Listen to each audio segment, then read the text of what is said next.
Hey everybody, this is John from MTG Nexus doing a quick deck tech and getting ready for our league. So, we'll be playing the list that's currently on our Patreon page, along with the the sideboarding guide that I put out every 15 days approximately. If you want to check that out for as low as $1 a month, you can check out a sideboard guide for Burn updated every 1st and 15th of every month. We'll be looking at the Mythic Championship when that results finish up as far as where Burn's placed in the meta after that. So Decklist, same one we played last week. This is land based, largely based off of the list that John Whetstone did. 4 Expired Mantage, 4 Sunbaked Canyon. Sunbaked Canyon, obviously, this is a very good card, helps mitigate Flood. Does come back to bite us a little bit sometimes in the aggressive matchups where our opponent can come back to get our life total, so the Inspiring Vantages kind of help balancing that out. Whether 19 or 20 lands is correct right now, I don't really know. There's been some spots where I've gotten stuck on 1 land, some spots where I've flooded out still. As far as the main deck, it's been the same main deck we've been running for the most part. All 4 ofs except the 1 Lavamancer. This card could potentially go for the 20th land. We haven't been running into many decks that this is really good against. There's a bunch of new decks popping up. There's Gobos, there's Rebuilt Jund, there's some other stuff popping up. I don't know where Grim Lavamancer's place is in that meta. I know this card is really good as a hedge against humans, but we haven't really seen much humans lately. It's probably not all that good against Hogaak without Bridge from Below in the deck, so maybe it's just coming time that this Grim Lavamancer needs cut from the 75 for right now. The main deck, I'm still a big fan of 4 Lightning Helixes when I'm running Sunbaked Canyon. And beyond that, the Rest in Peace slots, along with the Exquisite Firecrafts.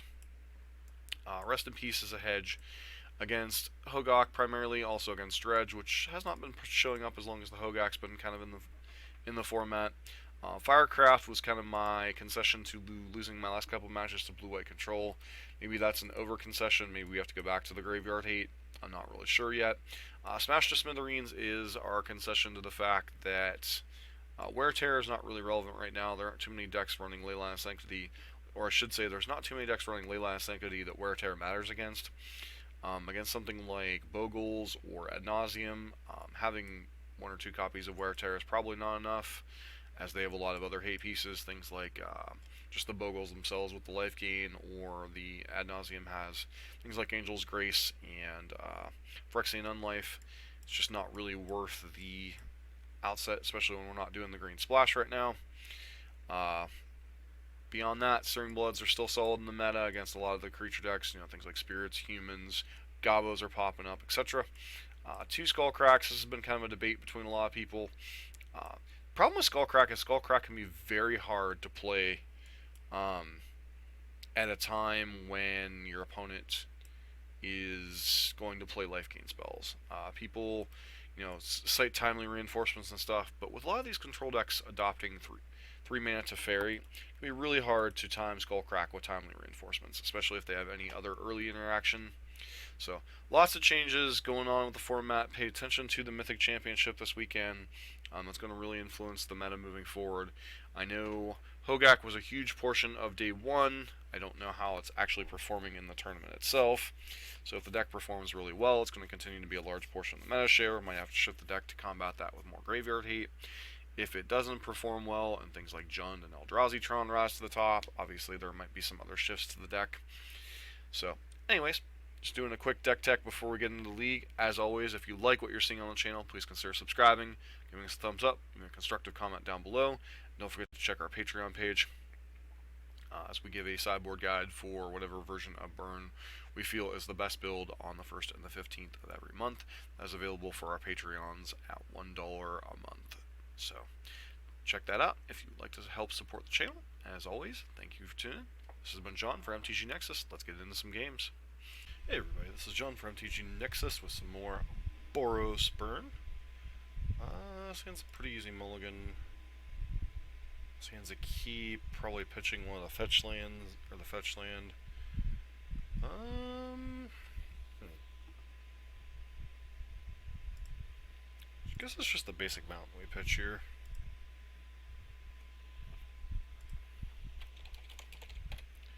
Like, sand isn't fantastic, but it will suffice in most matchups. Burn mirror, it looks like.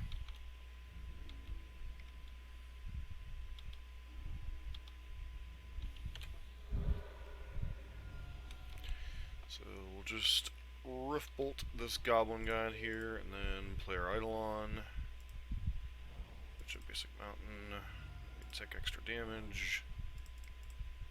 Burn mirror right off the bat. Let's go.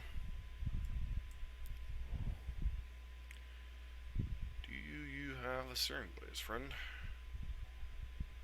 Oh, it looks like we're up against just plain old Gobos.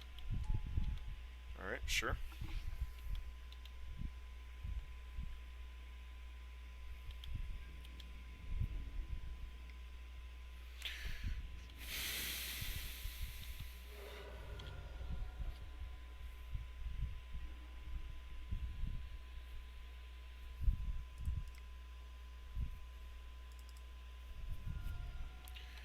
Lots of damage here.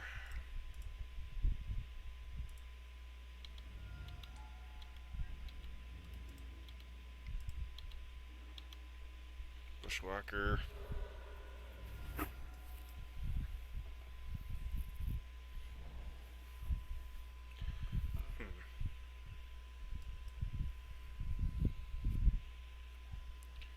Interesting to see what our opponent does here.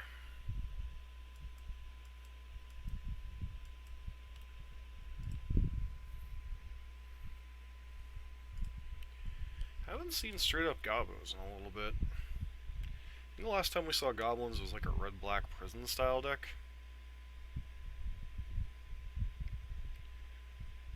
Just like a... Sure?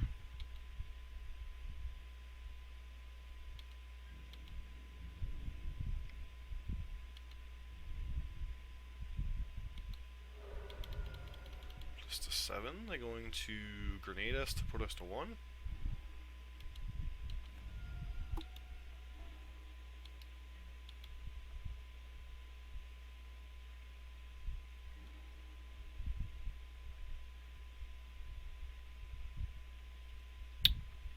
So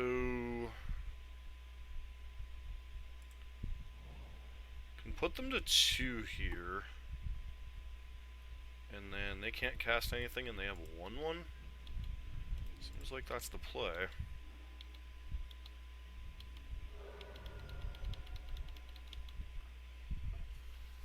And I guess they could cast Ringleader. That was a mistake, maybe.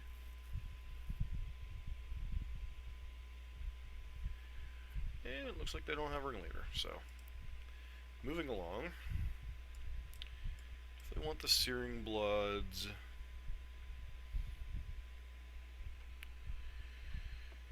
oh, good old Gobos, huh?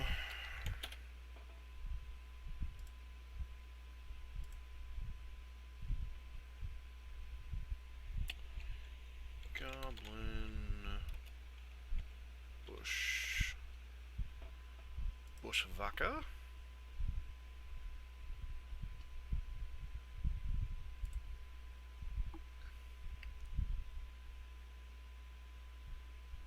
So Dragon's Claw is potentially out of the sideboard. Beyond that, not a whole lot going on here out of whack. No pun intended. I think on the draw we might want to go down on a couple copies of Eidolon. Don't really think we want Path to Exile. There's a lot of interchangeable parts in these lists. The only thing that's remotely pathable is something like Pile Driver, if we see that. Obviously 1 mana removal is good, but enabling them to empty their hands kind of miserable. This hand's kind of rough. So still think we keep it, but the extra land's going to be bad for us.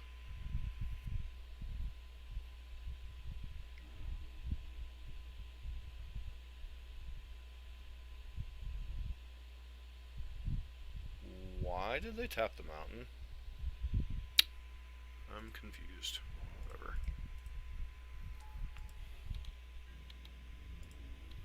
Could have at least bluffed Bolt.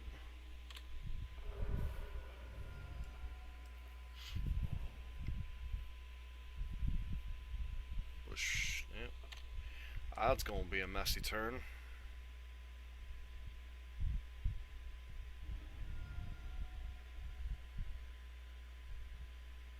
It's a very curious use of their turn. Wow.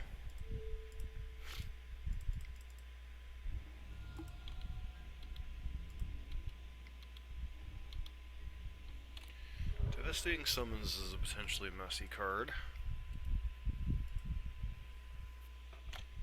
Sure.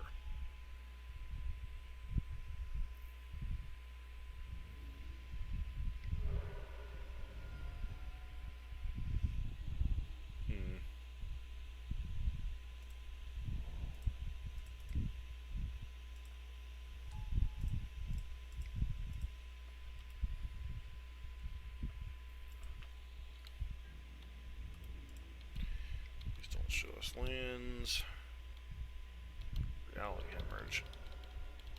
Must be there out to Core Firewalker?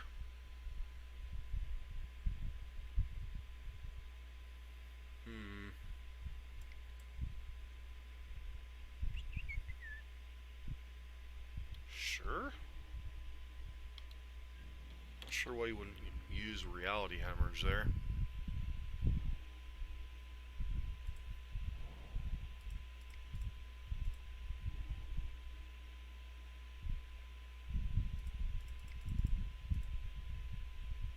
Should just about cinch the game for us.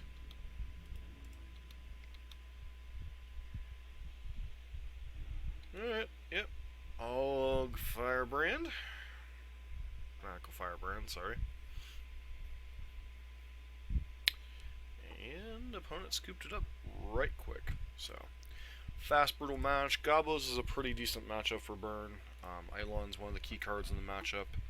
Another key card is Lightning Helix. Obviously, if you have Core Firewalker in the sideboard, it's a pretty important card. Grim Lavamancer can be important, although they do have quite a few ways to answer it with things like Fanatical Firebrand. Some lists still run Mog Fanatic. You also have access to Lightning Bolt, so a lot of different answers to Grim Lavamancer and potentially Eidolon.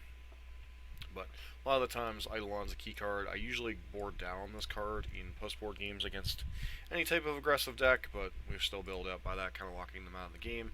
If you want to take a look at a quick Gobos list, the thing that makes them so dangerous is when they hit multiple land drops and they go like Burning Tree Emissary into like Reckless Bushwhacker, or Burning Tree Emissary into multiple Burning Tree Emissaries into Goblin Bushwhacker, or just dropping a bunch of 1-drops. Or another backup plan they have is like Devastating Summons for 3 or 4 into, say, like a Reckless Bushwhacker. So play this on turn 4. You're making 2 4/4s that you're giving haste and +1/+1 0, so you can hit for like 12 damage out of nowhere. That doesn't include whatever other possible things you have going on. So Goblins can be an interesting matchup, although I think from what I have seen, Burn is pretty favored in the matchup. So this has been John for MTG Nexus with match number 1 with Boros Burn. Hey, we're back for match number 2 with Boros Burn in Modern, as the Mythic Championship is ongoing. I believe they're doing a replay of day number 1 as we're recording this. Hand's solid. When you're looking at the opening hand for Burn, 2 lands is usually ideal. 3 is probably the upper limit. You have 2 1-drop spells, which are fine. Searing Blaze if you're against a creature matchup. Eidolon against a spell-based matchup. Hand's pretty solid. About the only thing that could make it better, obviously, well, 2 factors would be being on the play and your opponent yes, having a 1-drop creature usually. But beyond that, this is pretty solid burn hand. You've got 13 points of burn. We're up against, looks like Rock or Jund, which can be a bit of a rough matchup, especially when they're going turn 1 Inquisition. Though that tends to indicate that they're a little bit light on lands, other than maybe they have a forest in hand or something. Probably take the Eidolon or the Searing Blaze here. Take a Searing Blaze, sure. Searing Blaze relevant against something like, it's not terribly relevant against Tarmodoofy. It's relevant against like things like Scavenging Ooze and such. So, interesting matchup, although Burn's usually a bit of a dog against straight rock. So, at this point we go ahead, crack the thing, get a basic. Light Total isn't terribly relevant in this matchup, but when they start counter-racing with Tarmogoyfs and stuff, it's kind of relevant. We are thinning the deck a little bit, so it looks like it just might be straight up rock. Rock on, bro. Rock on.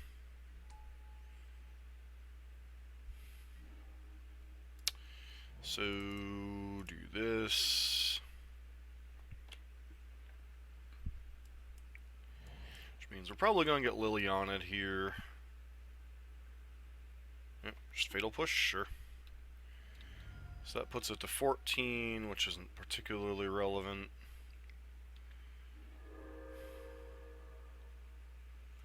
This is 10 damage. Another discard spell?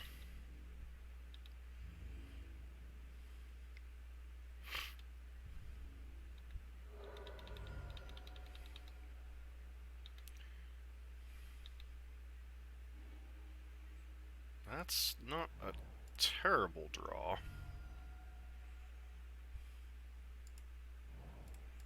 It's possible I should be actively fetching Dualians just in case. Another Fatal Push. Fatal Push would kind of suck here.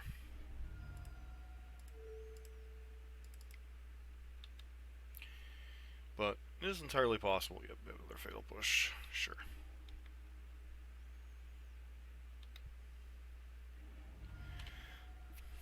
So that pushes it back to 9. Hopefully they don't have Liliana here. Yep, goes to 9. Sure, 3/4 Tarmogoyf, which means we're on a fairly quick clock here.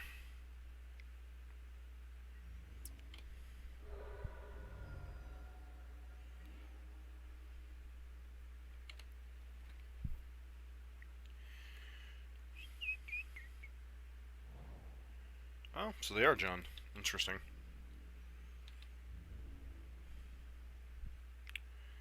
Pushes it to 7. Pushes it to 4. These don't have Liliana. Stop tapping mana. Oh, Isle Spell Bomb not particularly relevant here. So obviously there are some draws that would be lethal here.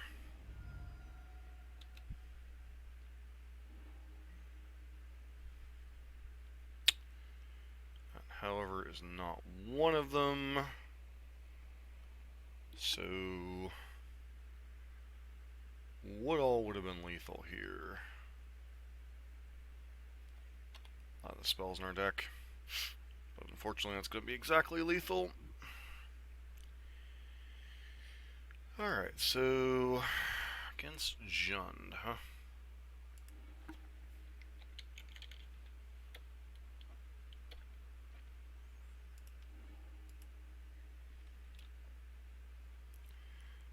Just enough in our graveyard to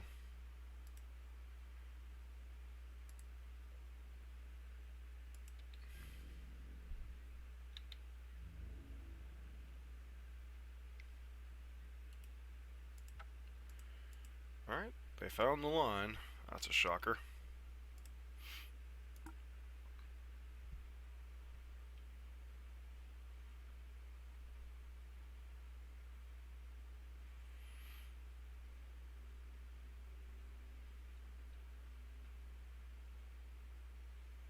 Alright, so against Jund, Searing Blaze isn't always that great. Cards we probably want to consider: Skull Cracks, some number of Path to Exiles. Rest in Peace, some people bring in, it's just not worth it. Smash obviously has targets, could bring in more Path to Exiles.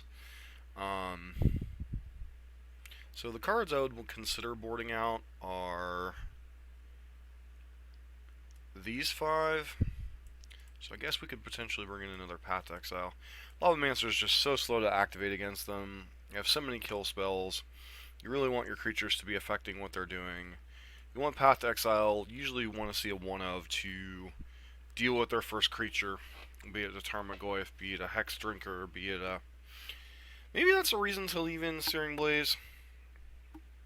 The addition of Hex Drinker and such to the party. Ren in 6, not particularly relevant in the matchup, especially if we're boarding out Lava Man.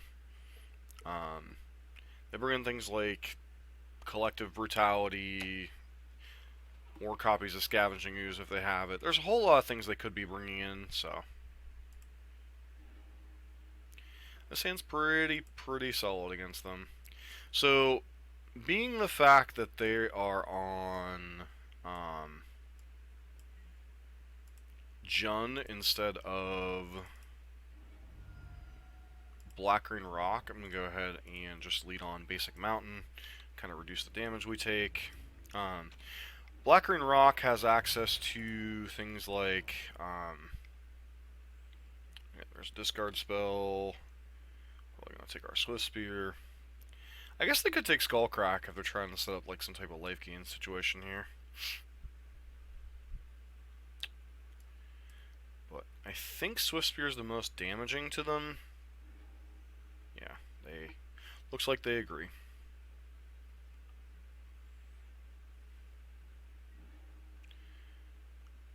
Awkward. I think we get in with Swizzle Spear here, because it's probably the last time we're going to get in for any type of significant damage with creatures. Opponent's going to have a guaranteed green source next turn. Looks like they just had the basic forest, so Tarmogoyf is going to do its thing here. Just come down and be a roadblock.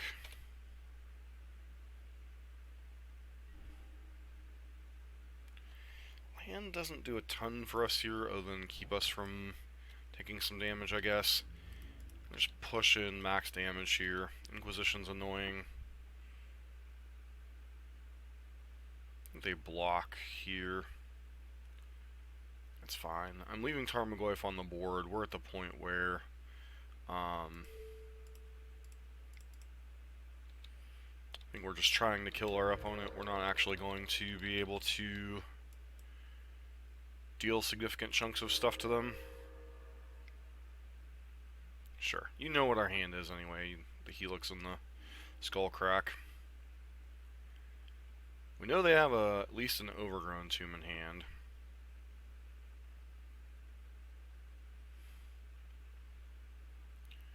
Tarmogoyf's up to a 4/5, so our Swift Spear is kind of here. It's basically a chunk blocker, just going to eat a removal spell. Alright, sure. Oh, sure. Take 2 to save 1, I guess.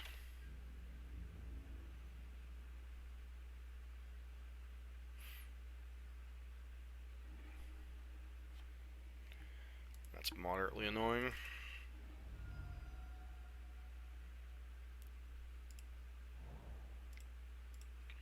Do this in case we draw something like a,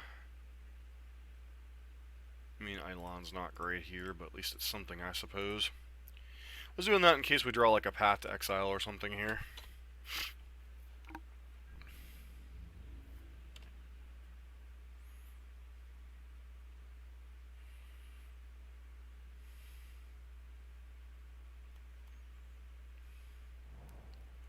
Okay, they could have, looks like Bloodbraid Elf.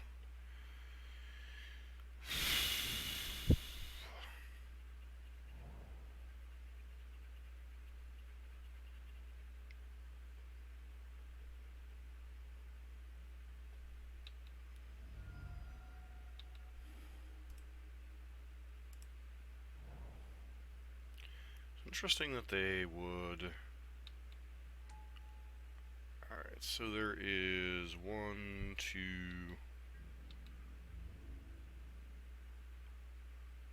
Really want to find a bolt effect for that scavenging ooze.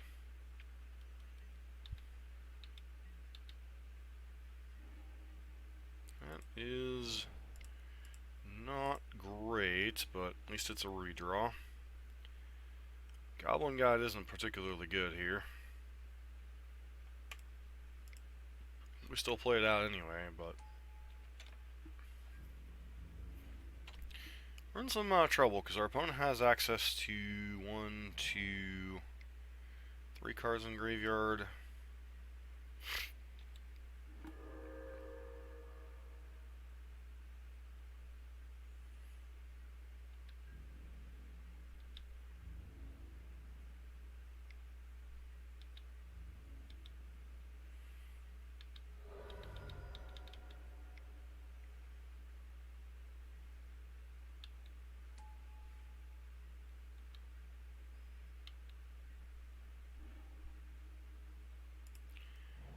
Yeah, we're just drawing too many lands. I think we're pretty well dead now.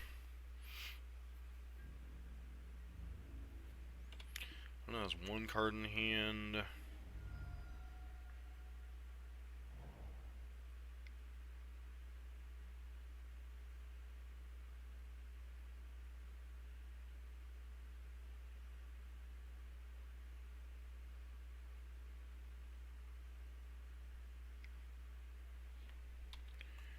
Sure.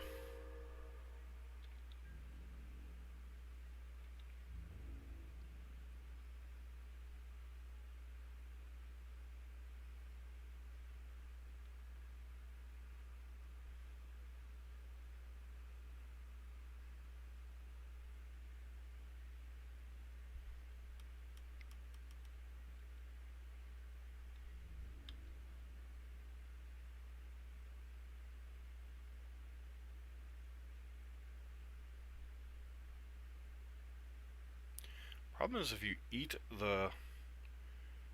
Alright, so it looks like you had a removal spell anyway, which is really obnoxious.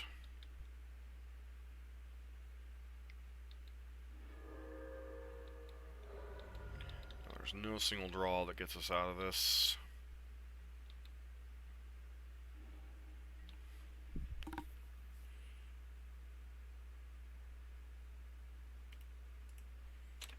See if they're a little bit more cautious about an attack here. Probably not, but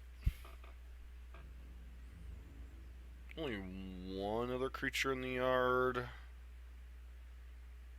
No, because Swiftspear would die, so...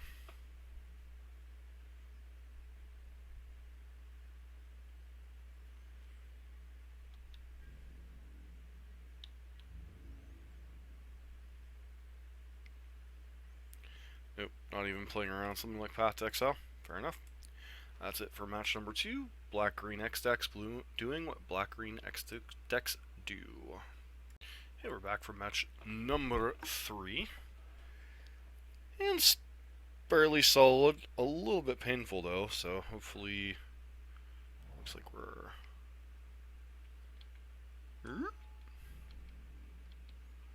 Against Goblos.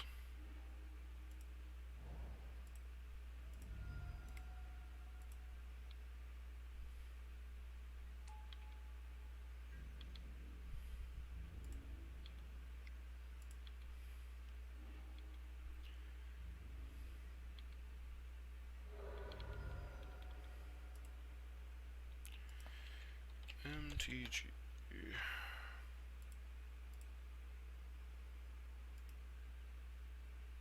Skirk. Prospector.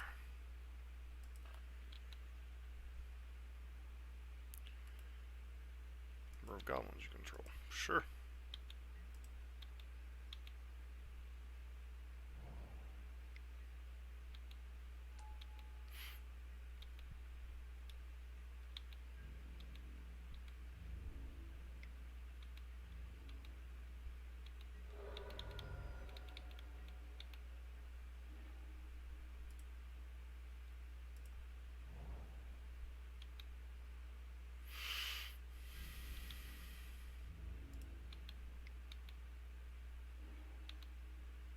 a free block for them here.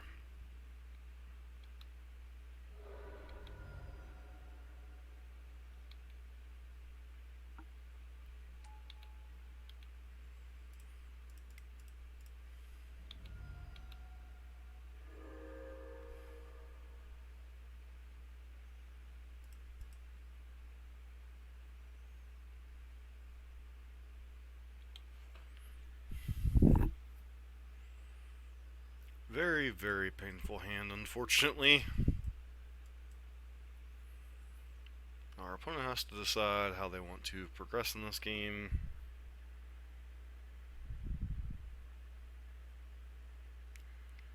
So, Ringleader deals 1 damage to any target.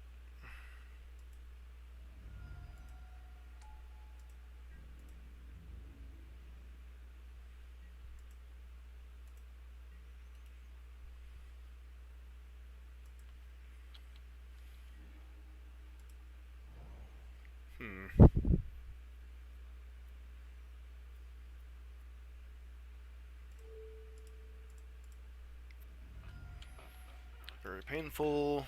See if they decide to kill Eidolon here in response. Looks like they don't.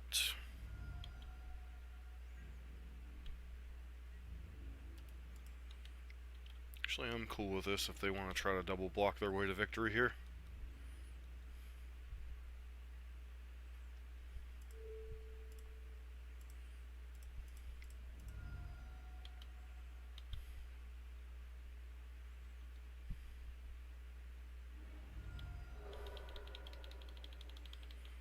They're down to 11.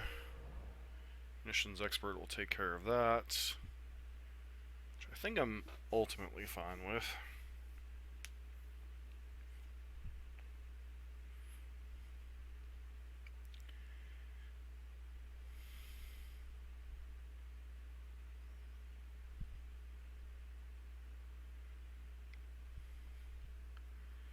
Yep.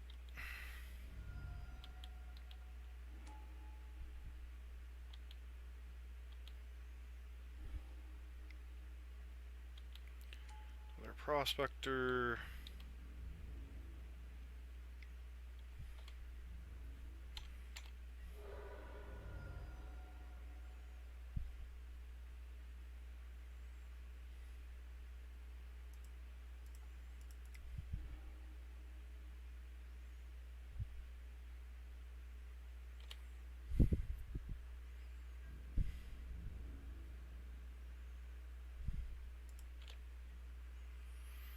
Doesn't change the math this turn, so I'm just going to keep that back.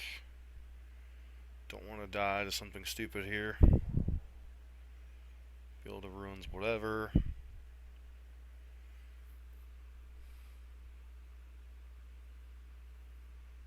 Field of Ruin would actually actively help me in this spot.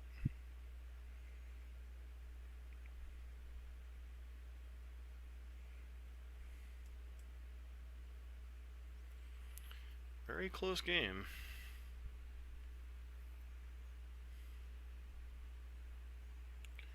Well, just don't want them to have Sling Gang Lieutenant. That would be like the worst case scenario here.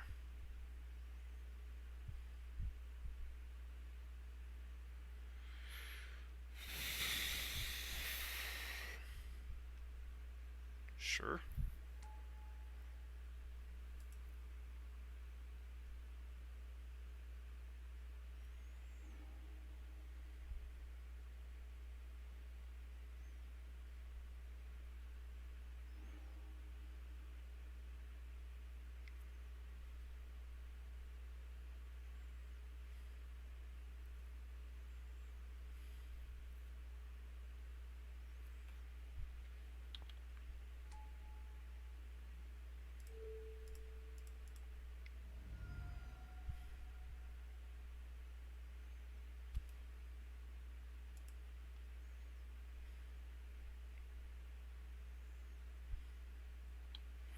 Trigger on the stack. Bolt that mother blooper.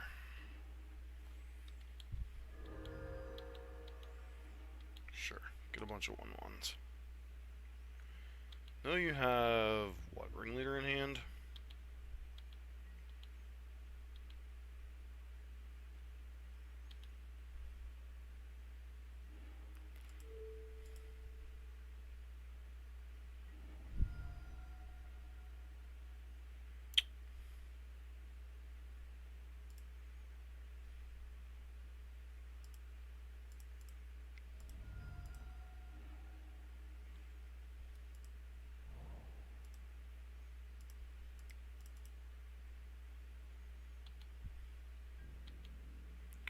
Terrible, terrible hand overall.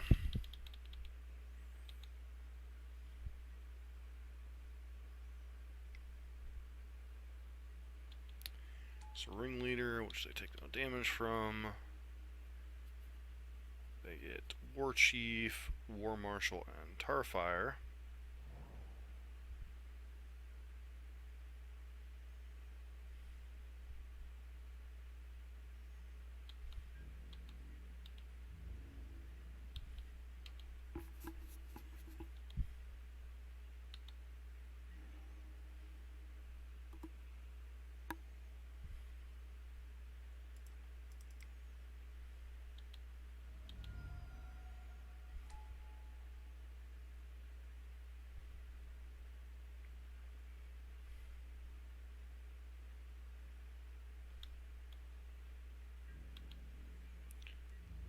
But staying back on defense really benefits us a whole lot here.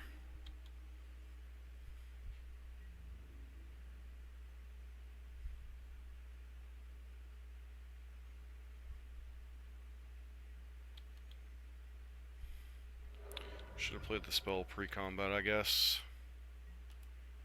Now we're just dead. Definitely some missequencing in that nonsense. Alright, bring these out.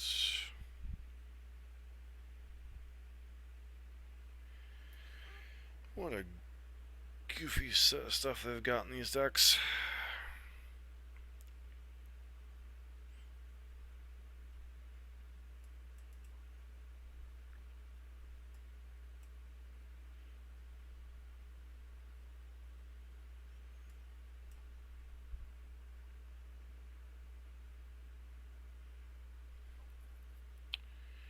Bring these in, bring the Boros Charms out. I think that's about it in this matchup.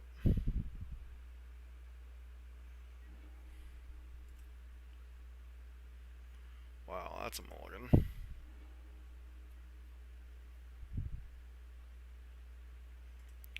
Guess we keep this hand, get rid of that, and lose the match.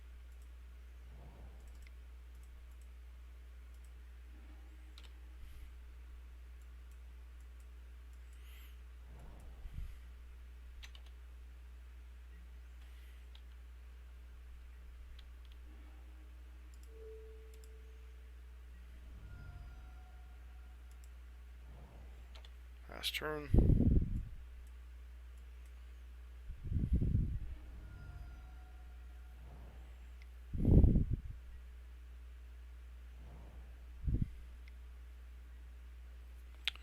War Marshal's kind of whatever.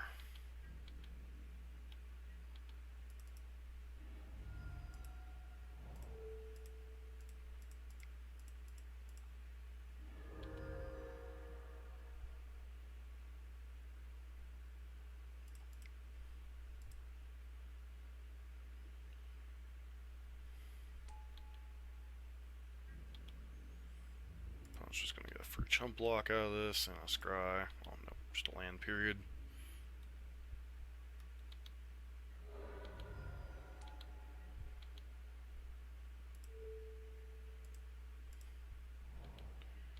Without that, just plan on sacking this.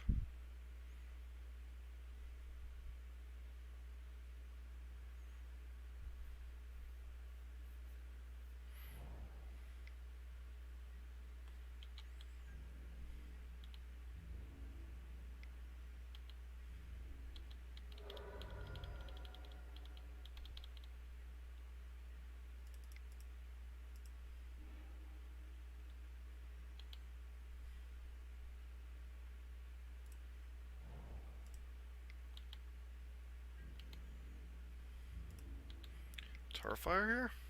Or Munitions Expert? Possibly Munitions Expert. Yep, that card having Flash is so weird.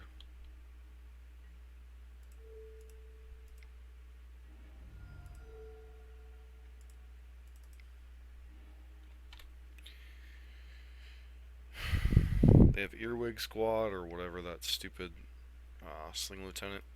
Yeah, that's pretty well game.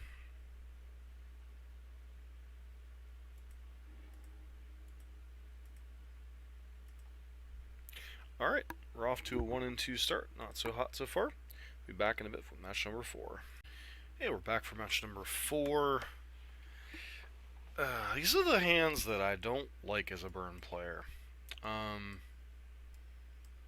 So, it's definitely a keep, but 12 points of burn, no creatures, 3 lands. This hand could go sideways right quick.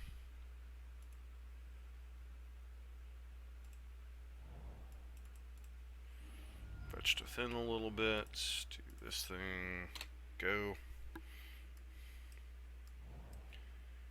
Field of Ruin into Ether Vial.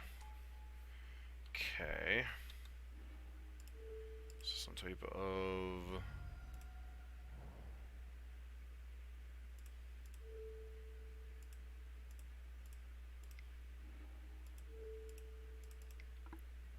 Death and taxes nonsense. Why do they leave on Field of Ruin though? That feels a little weird.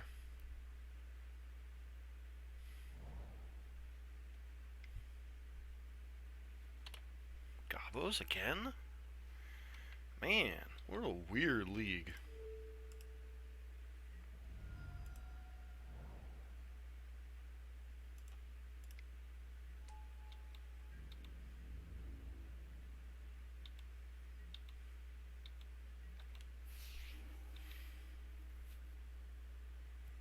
Blame Jim Davis for this nonsense. Monkey see, monkey do on Magic Online lately.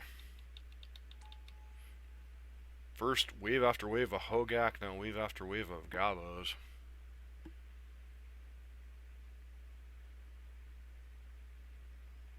So our opponent's 7, they're 4.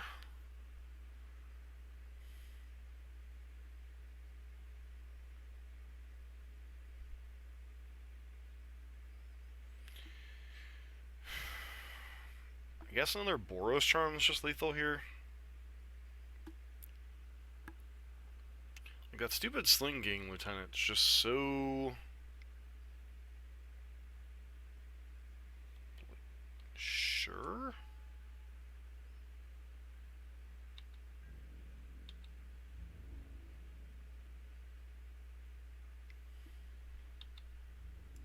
Snap block.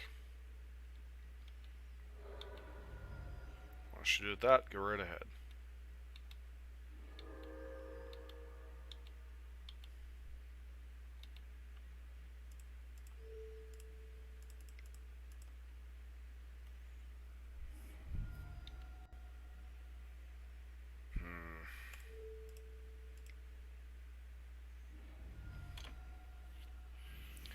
If they have that stupid Sling Gang Lieutenant, we're in some trouble. Sure. Pile Driver, that also is a problem.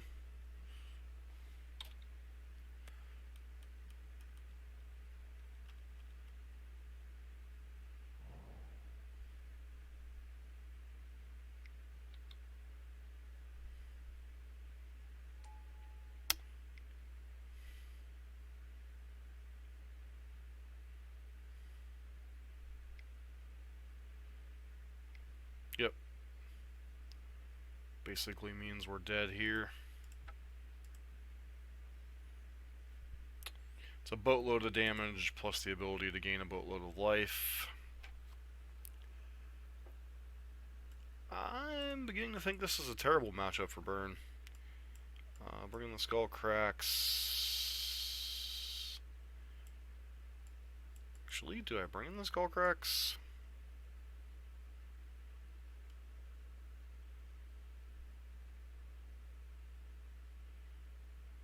Path Exile doesn't seem like a necessary evil. Boarding out Eidolon because they're an Ether Vial deck. So...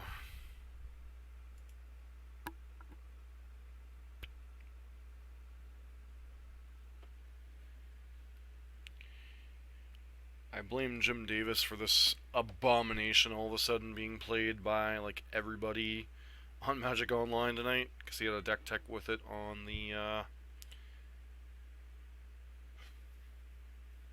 Yeah, guess we keep.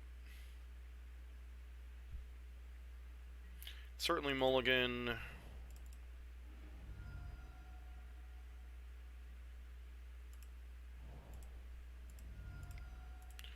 This is one of those hands that if we hit second and third land drops, that we're going to most likely annihilate our opponent.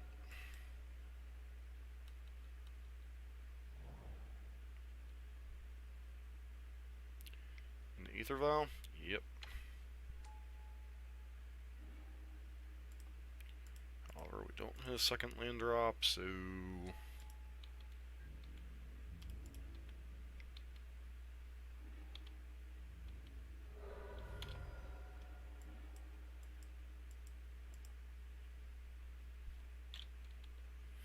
not too many one drops in their deck we care about, if any at all, in some of these builds.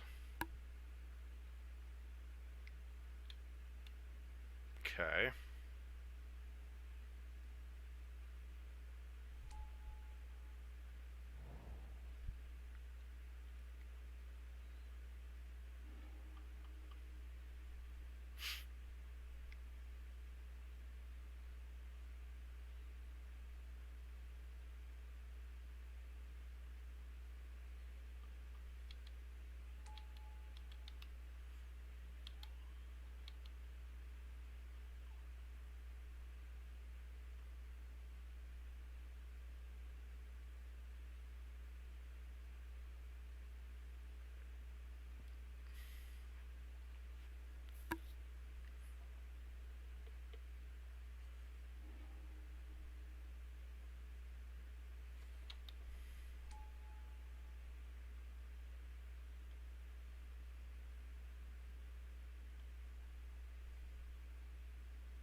Feels weird.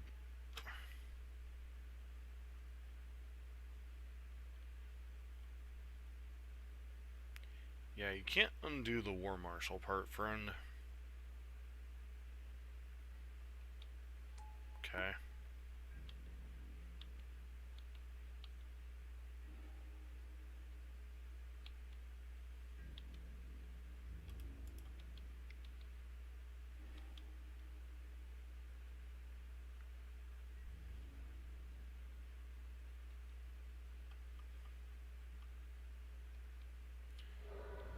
Yep.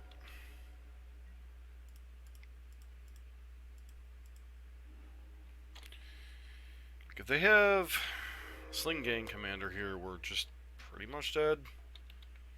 Like, War Chief's already an annoying enough card. We know they have a basic mountain in hand.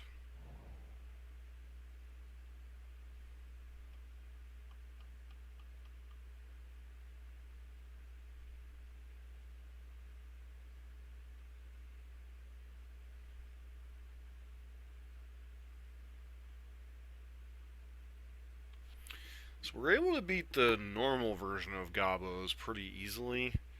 This newer version of Gobos is pretty... seems like a difficult matchup.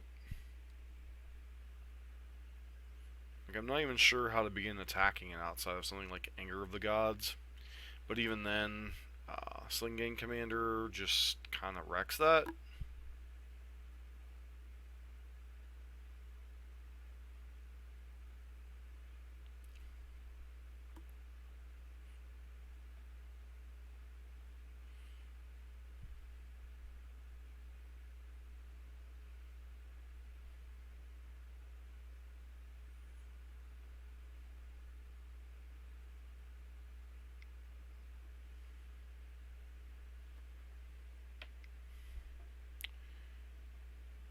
Okay, here comes War Chief. That was a really hard decision, I know.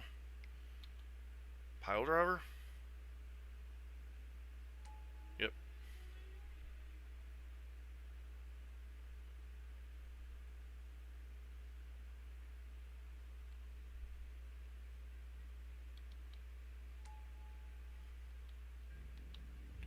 this lethal? Yep. I think we're getting turn 3'd.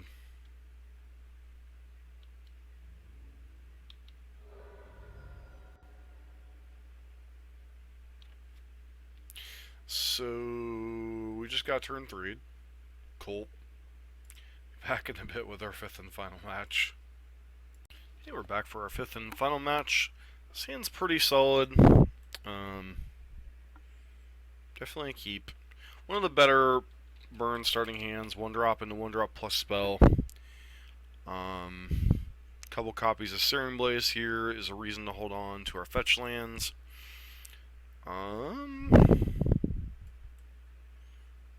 Because, like, depending on the matchup, we probably actively want to draw lands. So I'm going to lead on Sacred Foundry.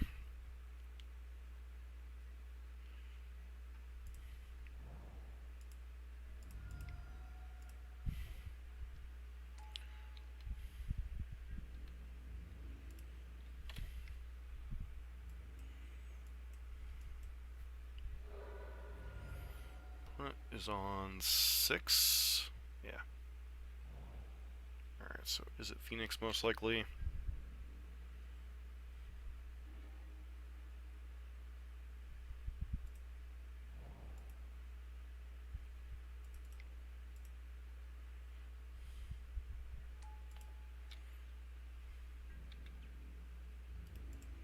Could be Storm.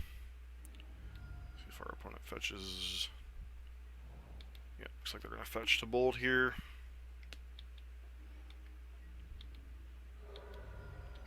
Slows down our progression a little bit.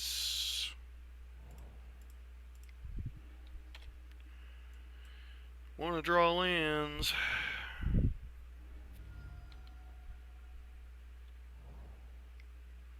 Yep.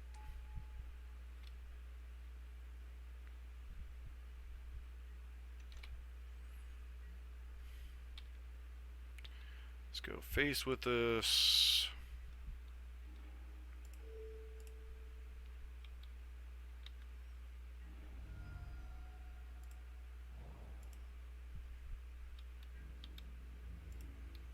See if our opponent blocks.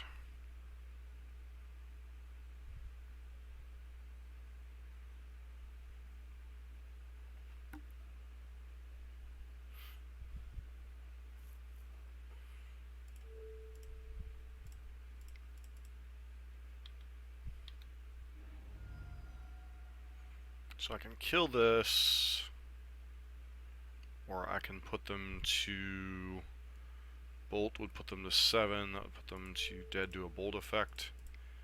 I don't think there's too many draws out of Phoenix here that can kill us. So land's good, spell's good, well, most spells.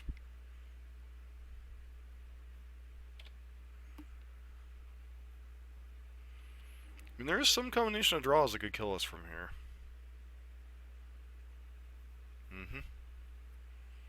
Double Morphos. Maybe I should have just killed the Phoenix. Not the Phoenix, the, Alright. Don't know that we will guaranteed to kill them from there, but, yeah.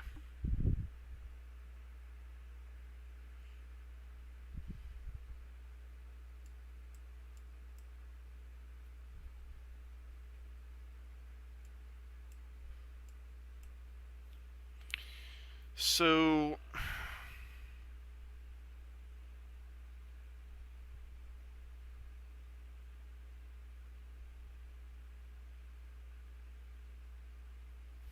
at this point in time, my sideboard guide says Boros Charms out, these cards in. But thinking about the matchup, at least the way the Aria Flame versions are built, Searing Blaze is probably more likely to cut here. Because they only really kill Phoenix. Opponent can kill us with Aria Flame, although they are likely not to have it. We obviously didn't see...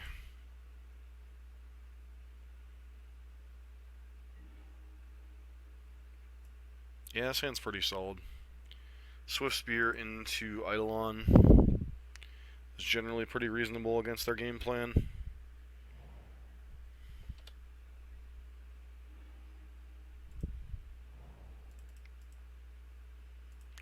I want this to eat the bolt if they have it anyway, so Eidolon's pretty decent against them. It's one of our better cards.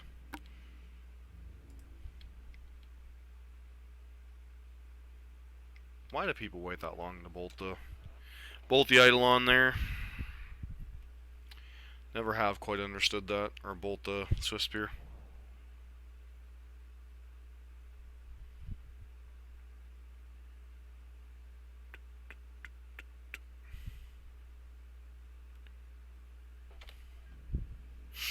Possible they have another bolt.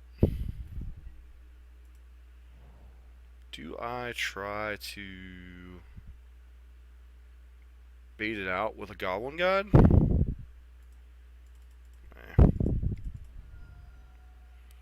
Let's just slam Eidolon.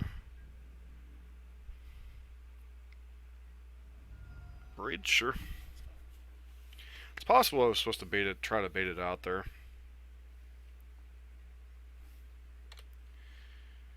Man. Did not keep a good hand, did they?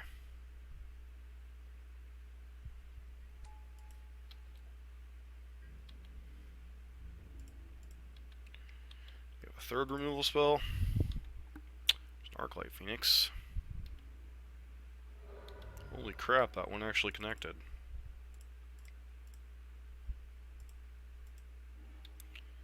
Some regards, I really wish I still had the, I would have gone Goblin Guide plus Rift Bolt last turn.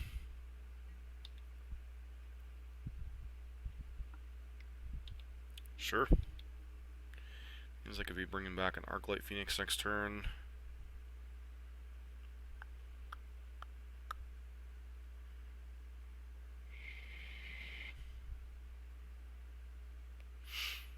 Alright, did they hit a third land drop?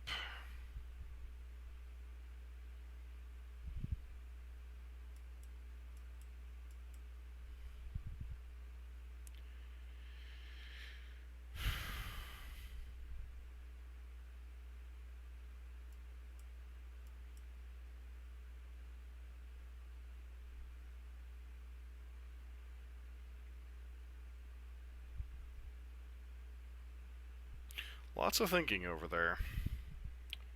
Wonder what's going through their heads.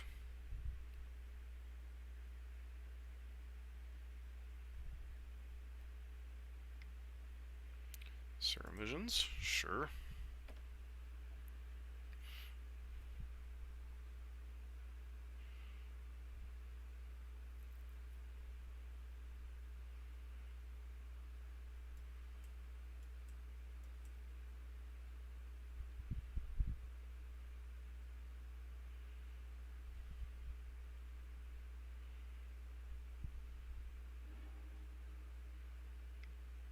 Two cards on top. Faithless Looting.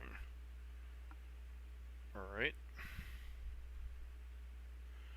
Multiple Phoenixes would definitely change the dynamic a little bit.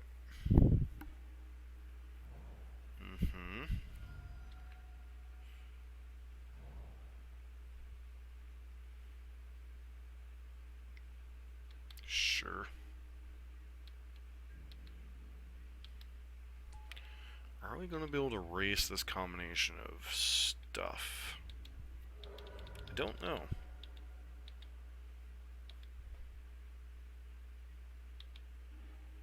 This puts them to 10.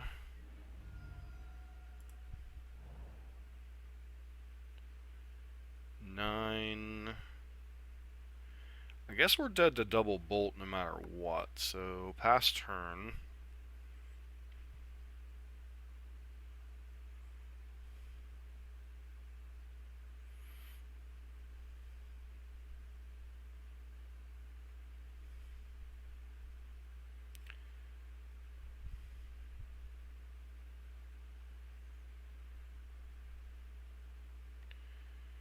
So we're going to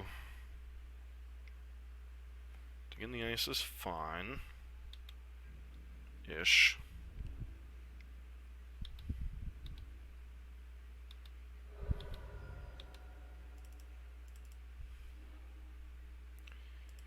Obviously, if they have Spell Pierce, we're in some trouble here anyway.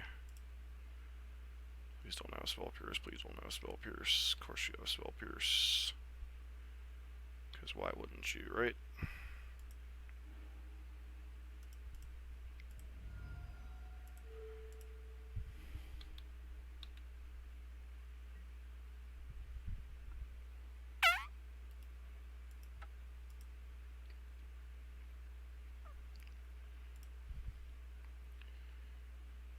Spell Pierce for the win.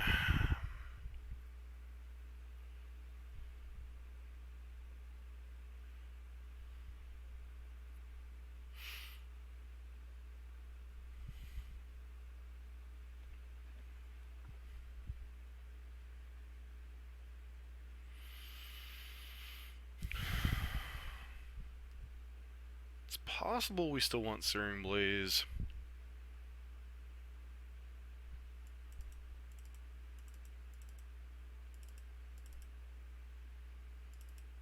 Do the Coward split. If they allowed us to do it. Nope, didn't make it in time.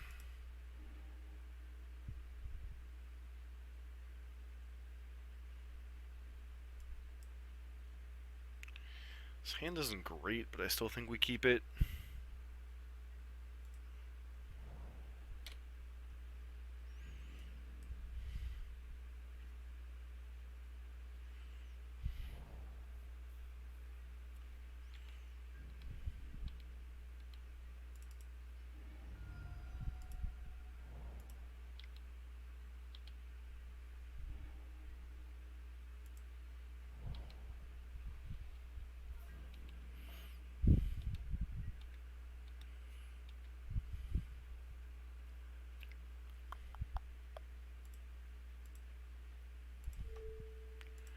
The opportunity to Boros Charm them. Alright, just hits 2 lands. I think I'm fine with that outcome.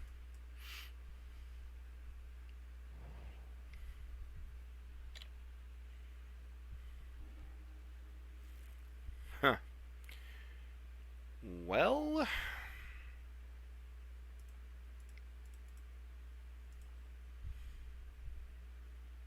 feels like this thing's just going to die.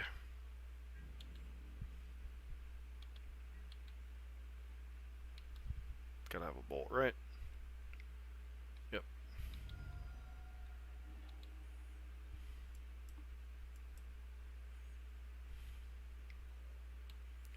Serum Visions. 7 points of burn in hand.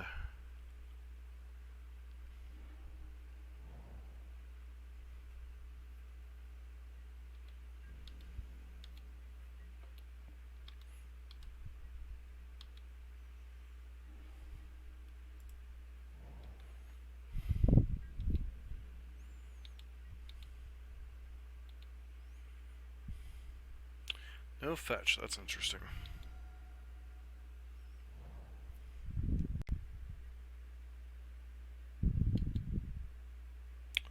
Okay.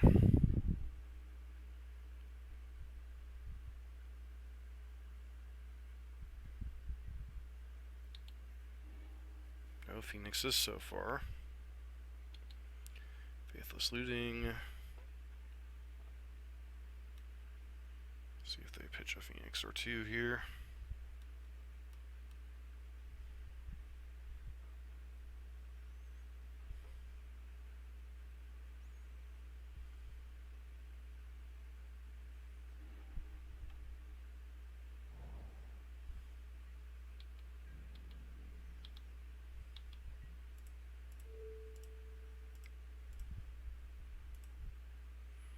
Play around Spell Pierce here.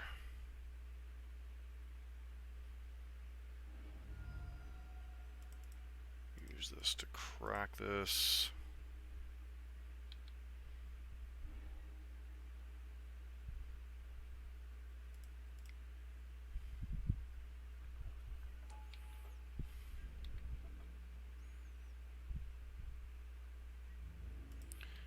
Use a removal spell on this. You know you wanna.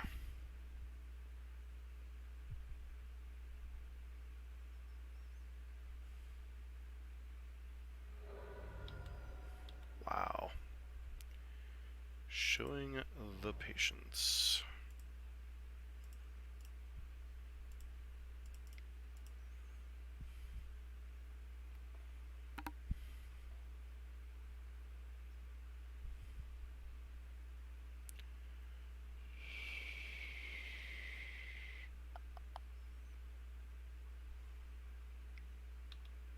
Sure. And you gotta have another bolt, right?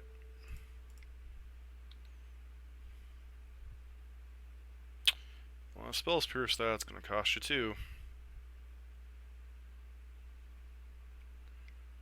Sure. I'm okay with that exchange.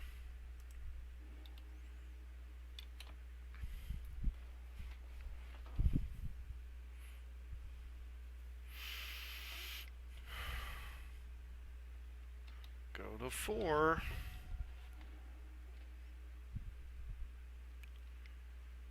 Yep.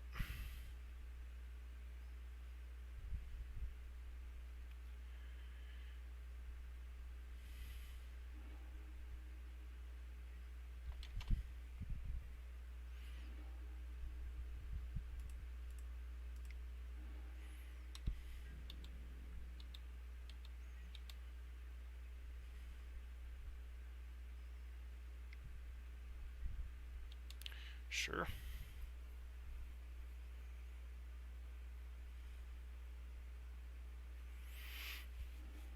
2 arc lights. Yeah, it's a thing.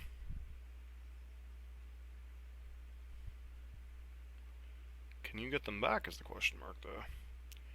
I almost wonder if Snare Thopter wouldn't have been a better play there.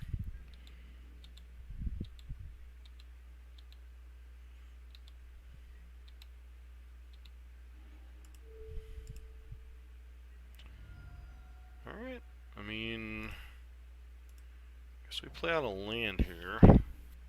Helps us play around certain things.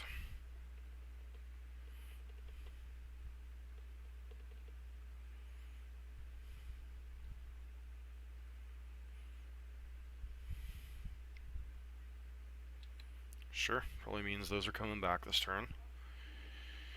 Which is annoying.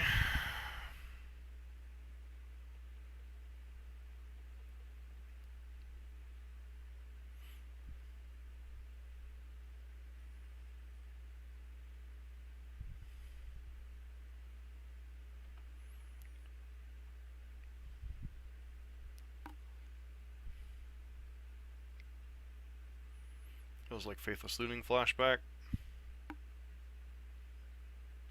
Finale of Promise. Sure. You're really darn determined to hold up that Spell Pierce, aren't you?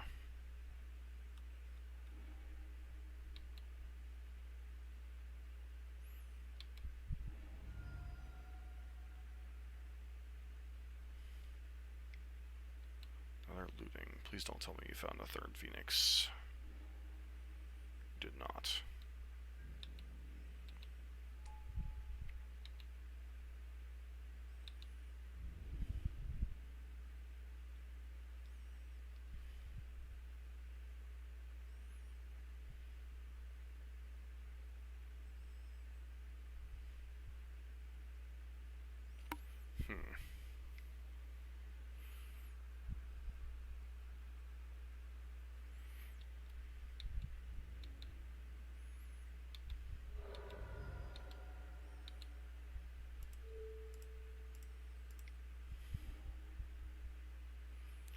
Slow down the damage progression. That opens up other possibilities for lethal.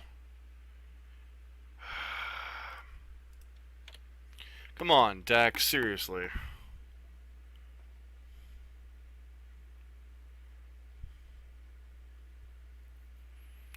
There were so many progressions there that were lethal.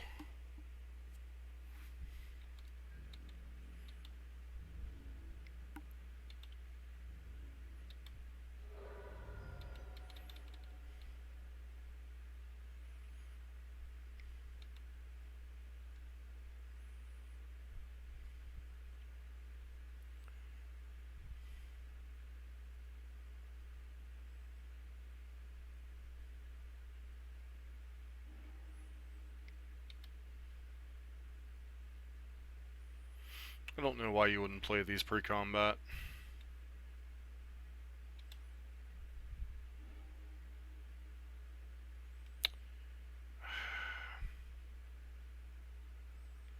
I mean, try it. Probably have force negation by now, right? Of course you do.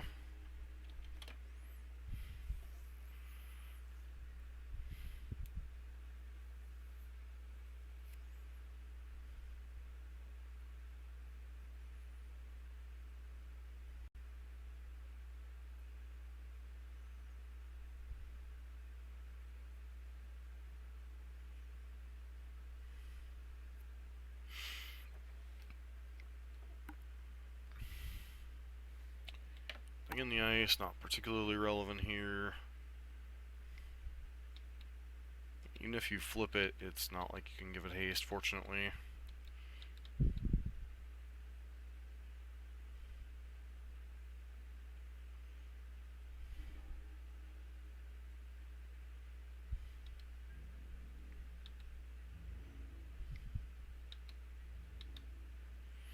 Come on, deck. Exquisite Firecraft one time. Don't have double bolt.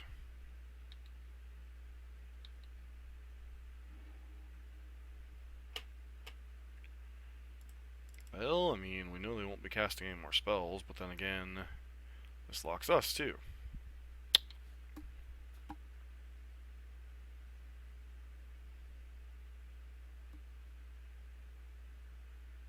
So crappy.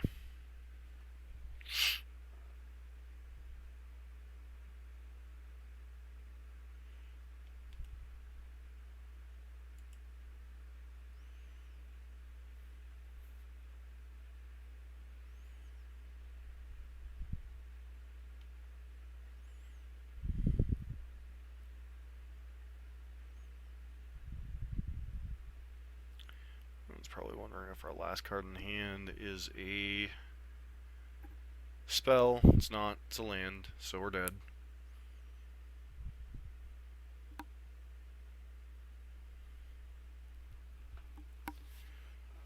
Oh, what a miserable league. Yep, we're dead.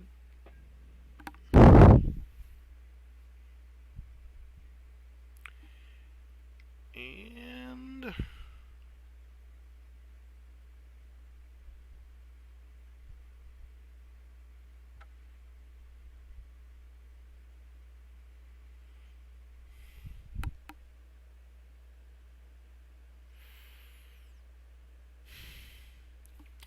I have no words to describe that.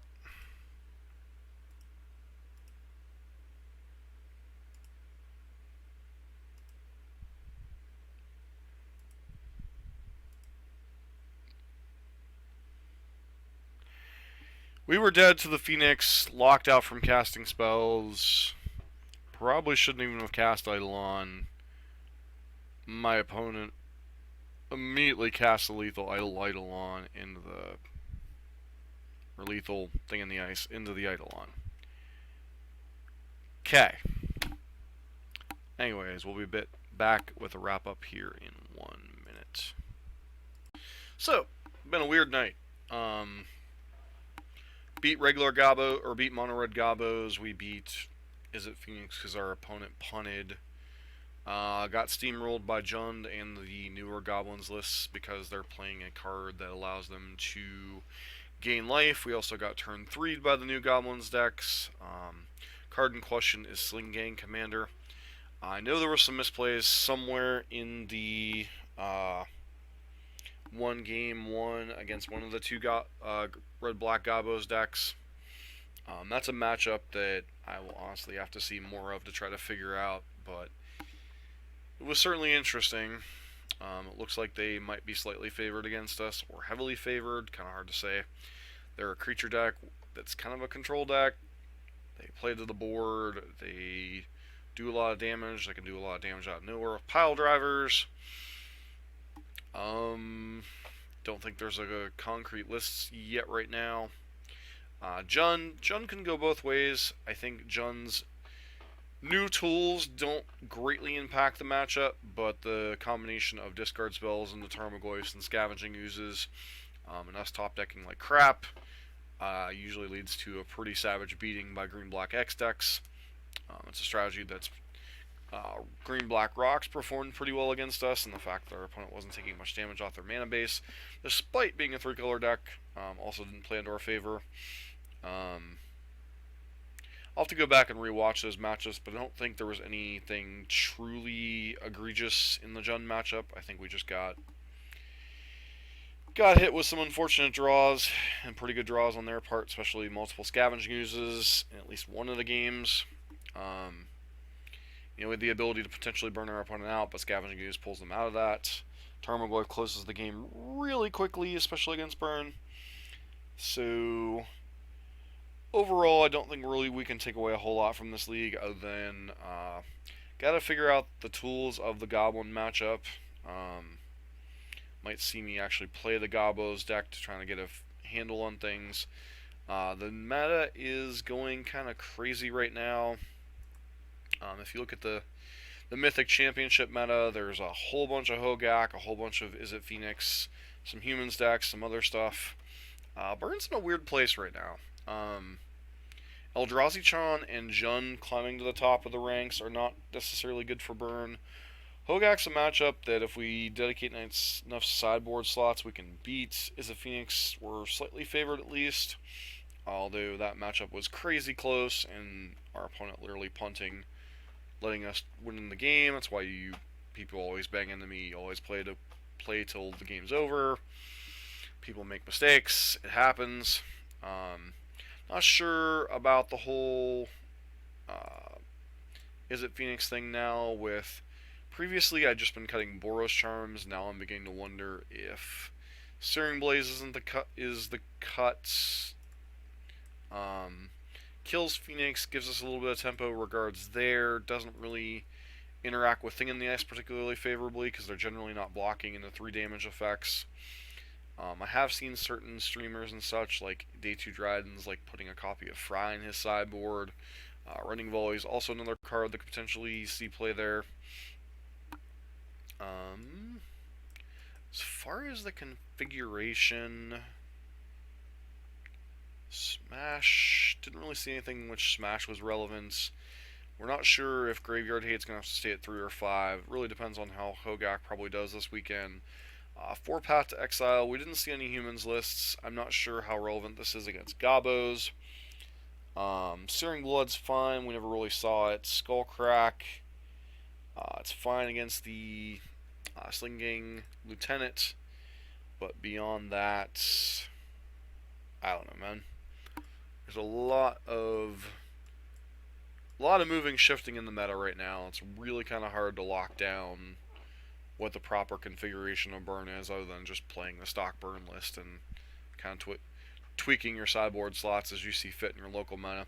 Local metas and the online meta obviously are completely different ball games. Like in my local meta, Burn's almost completely unplayable because there are multiple prison decks that like to show up. There are multiple copies of Bogles that like to show up. So for right now, I've had to step away from Burn in my local meta. That's why been on Izzet Phoenix, and it's been kind of blitzing everything pretty soundly ever since my quarterfinals loss in the local store IQ. I think I've gone 11-1 technically, but 12-0 because I kind of deliberately punted the Bogles matchup to get another game in. Yeah, Burn's in a weird spot right now. I'm not saying it's bad, but there are certain decks, like Phoenix and Mono Blue-White being on the rise are good for Burn. Eldrazi-tron and Jund being on the rise are not necessarily positive for Burn. Hogaak, I don't really have enough experience in the newer version of the deck to judge one way or another how Burn's position is. So Burn's got some decks that some solid matchups and not so solid matchups. But yeah. So enough in the comments what you think about the current meta. Burn's in a really weird spot right now. So, anywho, we're definitely going to be doing some more testing, hammering some videos, hoping to get to 1,000 subs. As a friendly reminder, if you like what you're seeing on the channel, please consider subscribing, giving us a thumbs up, and if you'd like to help support the burn portion of this channel, please check out our Patreon page. Link is down below. And as always, thanks everybody for tuning in for our Monday burn sessions. This has been John for MTG Nexus. Everybody have a great day.